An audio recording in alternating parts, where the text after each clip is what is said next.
Hello, my name is Chandra, and today we're going to be doing, despite what you see here, some gluten-free breads. I'm going to make a sourdough boule that will be made from primarily rice flour, and a primarily millet sandwich bread, and that will be a yeasted bread. So I already got started by mixing my leaven here for the sourdough. But before I really get going, I want to, if you saw my last video, I am rendering a lot of lard, and this is the rest of it. It's already been ground, which gets the most lard to release from the fat, and crammed into this bowl. So it's actually even more than it looks like. So I'm just transferring this. This is my favorite method of rendering lard now, which I learned in my last video. I tried several ways, and I'll link that below if you haven't seen it. But this is my favorite way, and that is in the oven, in a strainer, and the lard will drip right down into the pan. So easy to clean up, so easy to get into jars. I don't need to use cheesecloth to strain out the cracklings, which will just be up here. And filling this makes 2.5 of these jars. So I have several more batches to go. My voice sounds terrible. I sound way worse than I feel at this point. I've had a cold this past week. So first I just want to get this in the oven, and then we'll get started on mixing our breads.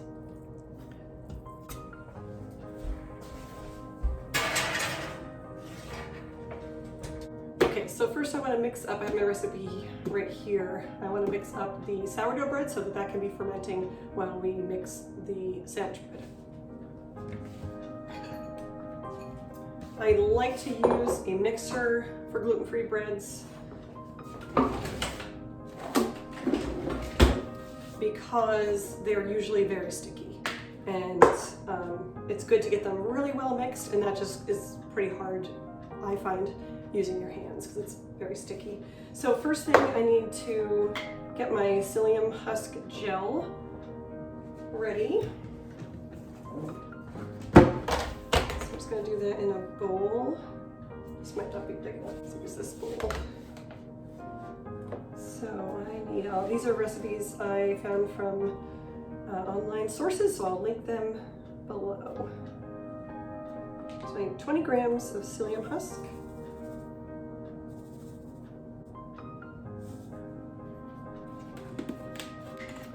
20 grams of maple syrup or honey,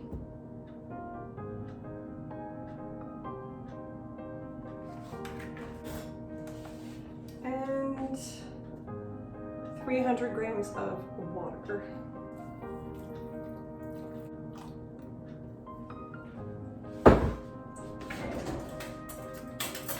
And just whisk all this together. It will gel up very quickly. So by the time I'm ready to use it, it will be ready. Okay. All right, now in my mixer bowl, I'm going to add all the dry ingredients.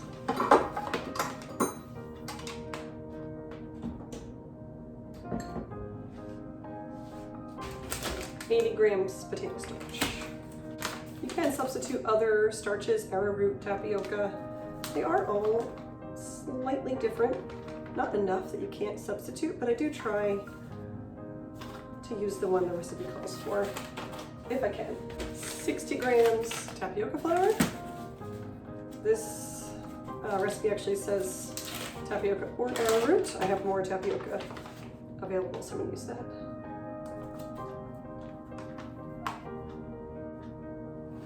This recipe calls for sorghum flour. I don't have sorghum on hand right now because I have a lot of buckwheat, and those are a good switch out. When I get lower on buckwheat, I'll probably order sorghum next, just to switch it up. But for now, I've got a lot of buckwheat, and I'm going to mill this. I'll mill a bunch and keep what I have left over in the freezer. Right now, there's none in there, so.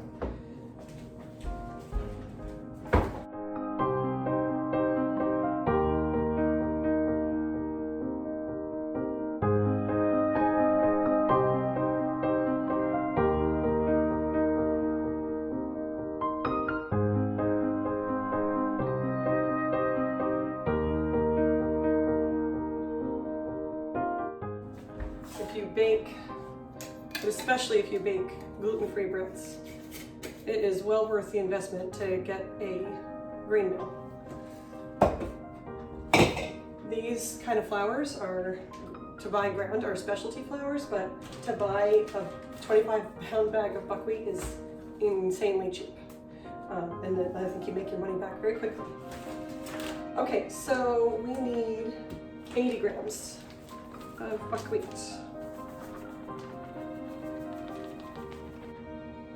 And 80 grams of brown rice.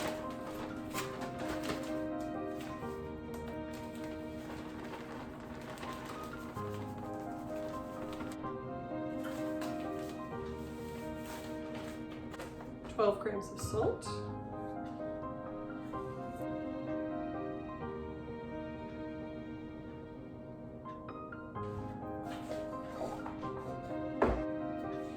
Okay. I'm going to give this a quick whisk or stir. I prefer to use my paddle attachment for gluten-free breads because I think it scrapes the sides of the bowl better, and what's really important here is that everything's very thoroughly incorporated until it's very smooth. So give that a quick mix. And I'm going to add my oil. I'm using avocado oil. The recipe calls for olive oil. I just don't have any up here and I don't want to refill. So I'm going to use avocado oil. It won't bother me at all. And I need 15 grams.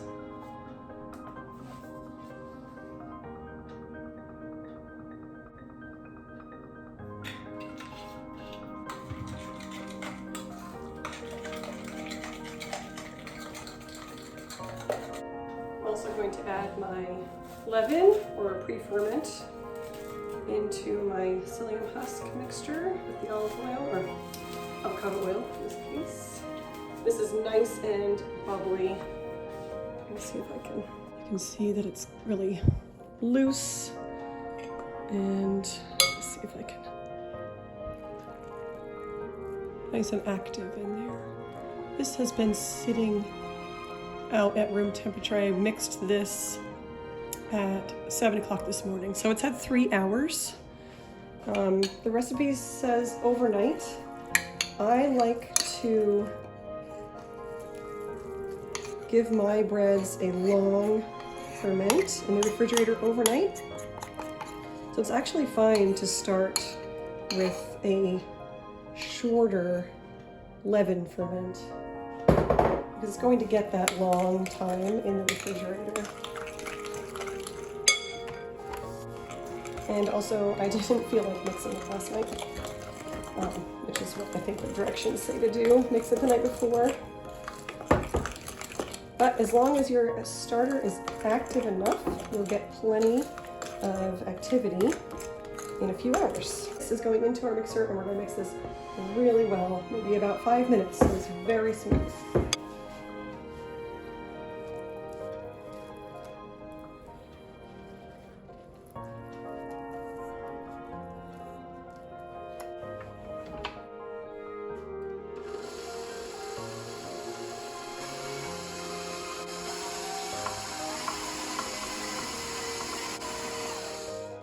Okay, this is now very nice and smooth.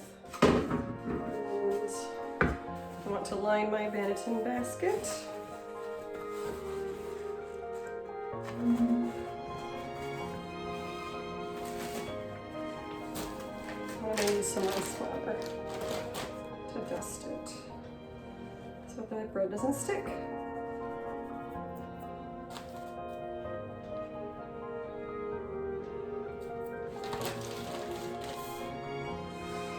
But the dough will be sticky, so I'm just going to add a tiny bit of oil on my surface and my hands.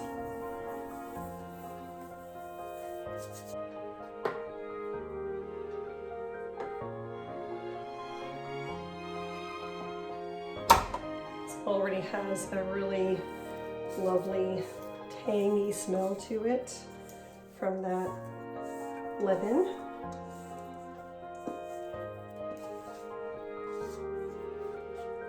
Now I'm just going to shape this into a round and get it into my gluten.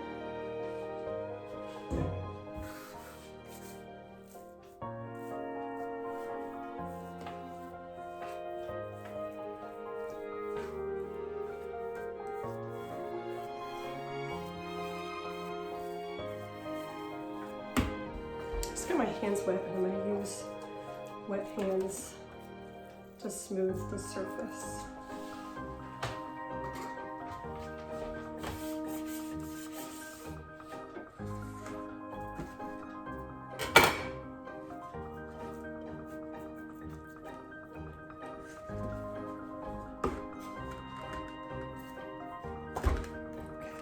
Centered.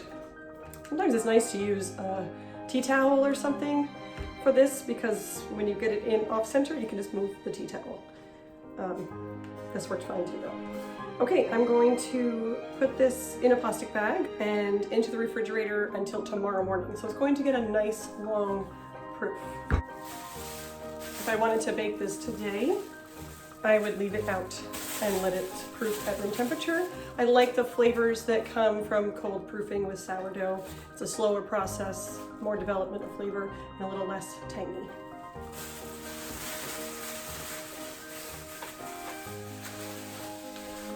All right, so this next bread I'm going to bake in a loaf pan. It's going to be yeasted, so it will be quick. I'll bake it today. And it is primarily millet flour, which I really like the taste of millet. And it makes a really pretty colored bread. It's golden, it's a yellow grain. So, and this is a brioche, so it's enriched. So it'll have eggs in it, milk. I will use cashew milk or water if I don't have cashew milk. I think I do. So let's get going. Again, we start by mixing up our psyllium husk. 20 grams. 280 grams of water. It asks for lukewarm water. This is water that's been sitting on my counter for the morning. I'm not going to bother warming it up. It is not quite lukewarm. What did I say? 280. It just might take a little longer to rise, and that's fine. I don't have a time limit. We'll whisk that up and again let it gel while we deal with the dry ingredients. Psyllium husk has a very particular smell. I didn't bother rinsing out this bowl. There's not much left in here, and it will be fine. 230 grams tapioca starch.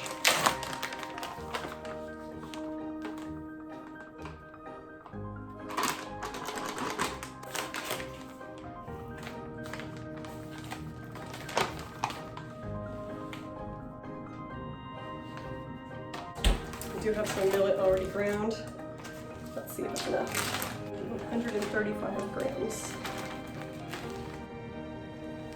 60 grams of buckwheat.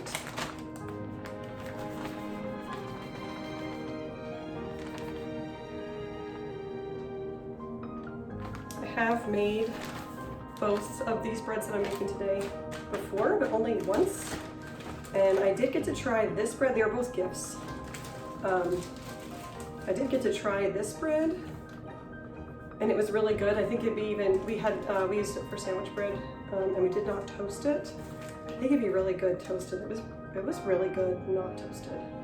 I'm excited to try the other one, because I did not even get to see that one cut into, so it looked beautiful baked. So I'm excited to see the inside. 1/4 cup of sugar, 2½ teaspoons yeast. I'm using instant yeast.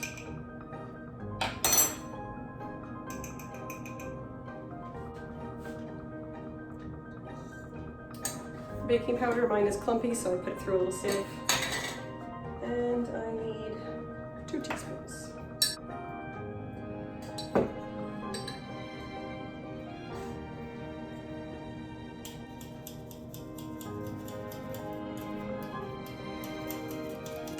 Two and 3/4 teaspoons sampling it.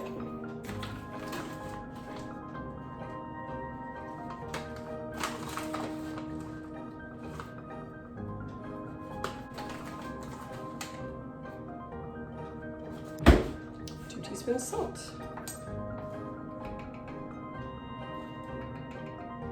Let's get that just quickly mixed.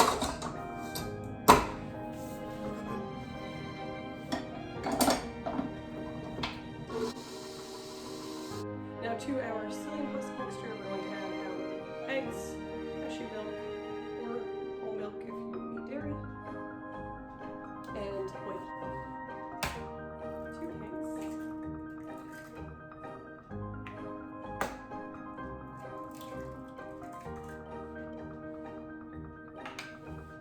Smells good. Just checking. It might have been old. I should be better about writing the dates on things, but things smell pretty bad.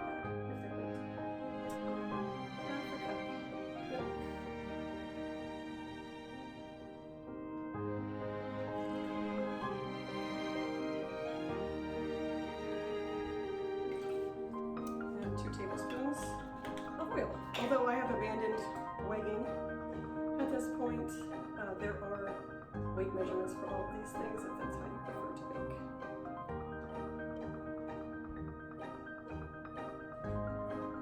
Okay, so we're combining this. That psyllium is very well gelled.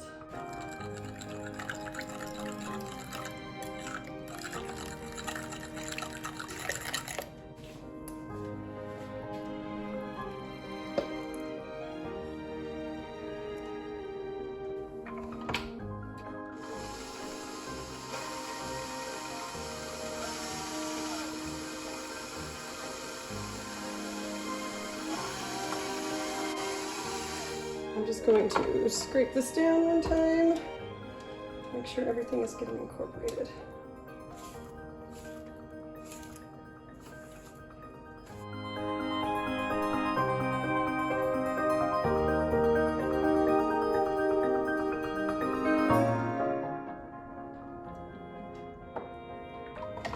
Another couple minutes.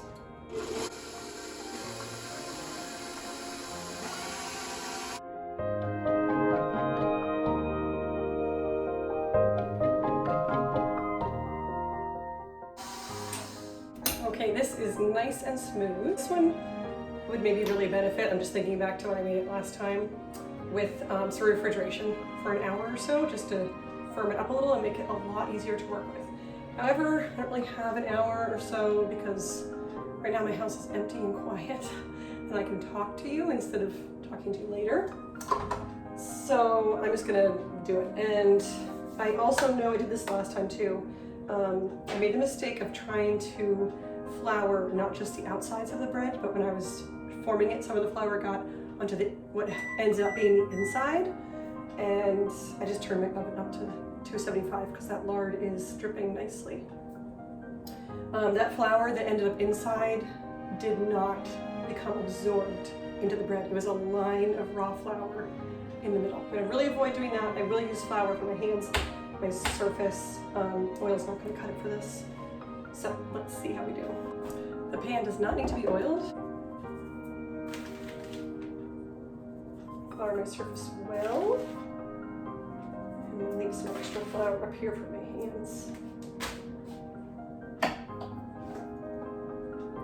If you have the time, I would definitely put it in the refrigerator. It is tough to work with, but so worth it. It's so good. Not adding flour at this point is what keeps it from not being really dry, which I think is easy to happen with gluten-free flours or breads, gluten-free breads. I can hear the lard dripping into the pan in the oven.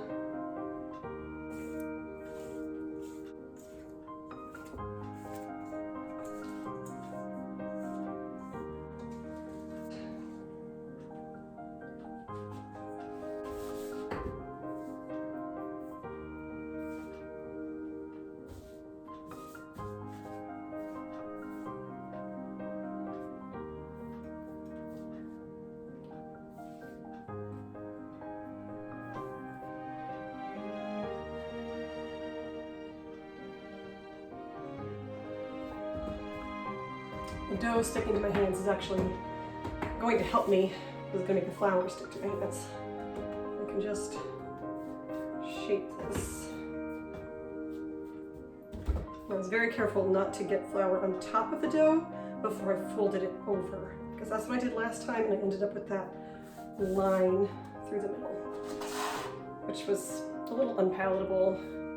Didn't make it inedible, but better to not have that. Okay, I'm just going to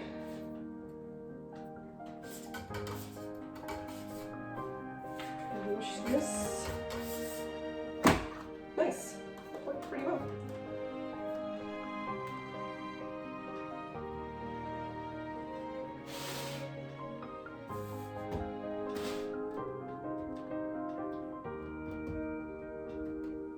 Just gonna kind of press it to fill. I mean, it's a mess, but in here it actually doesn't look too bad at all. It's pretty smooth, and it's gonna rise up. There's a little bit of raggediness on this side. I think I'm gonna leave that rather than mess with it too much. And as this rises to reach the top of the pan, that's gonna be covered over, and it's gonna be fine.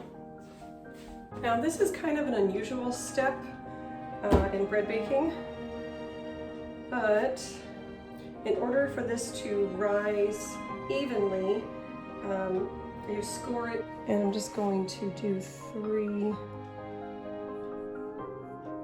slashes.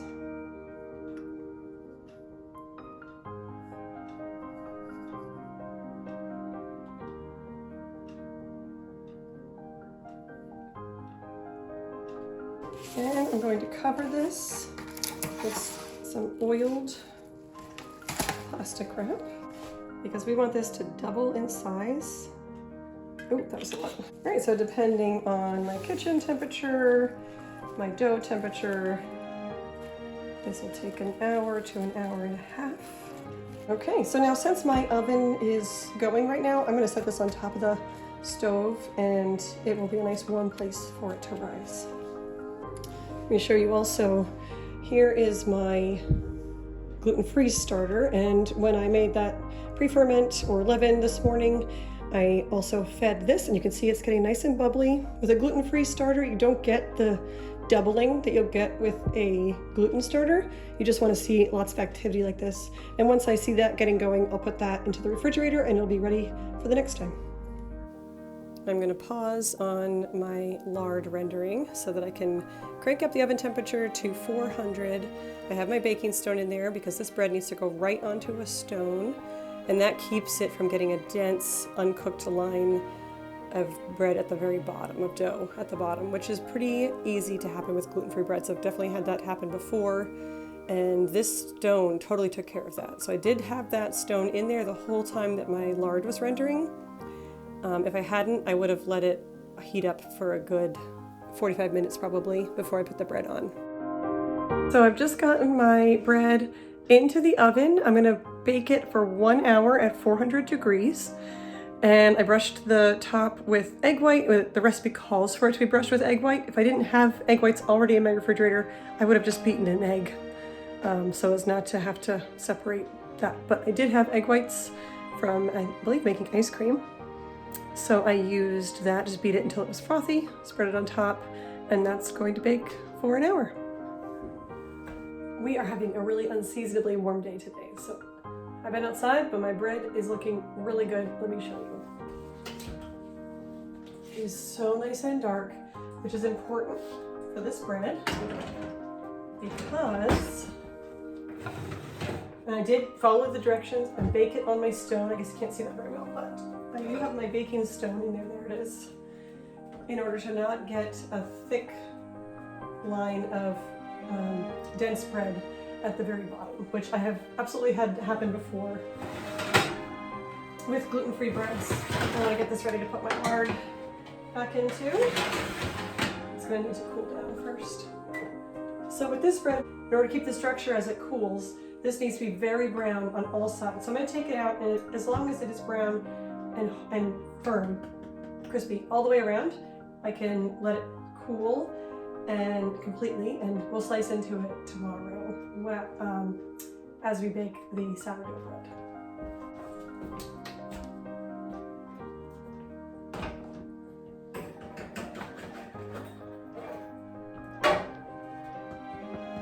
That's gorgeous.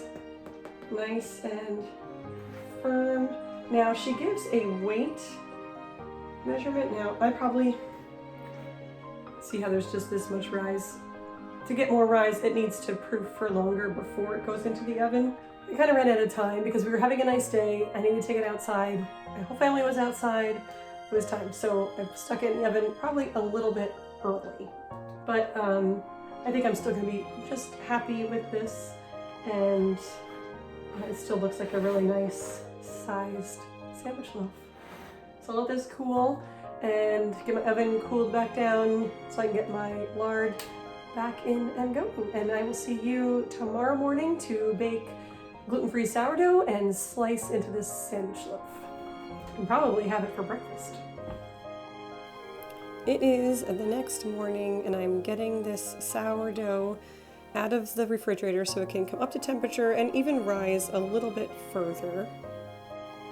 After that had sat out and gotten up to room temperature and was nice and puffy, I gave that a nice deep score, and I'm going to put it into my Dutch oven. I baked this at 425 for 45 minutes with the lid on. Then I took the lid off and baked it for another 25 minutes, and it came out beautiful.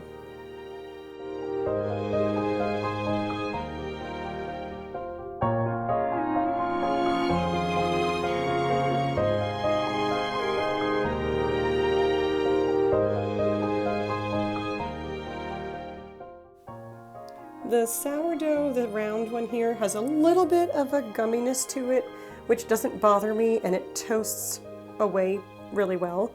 The other bread, the sandwich bread, doesn't have any gumminess at all. It toasts and turns a golden brown, and I actually gave it to my daughter this morning because we were out of our regular sandwich bread, and she didn't notice. It's soft, the flavor is really good, she loved it, and bread like this makes it hard to miss regular bread.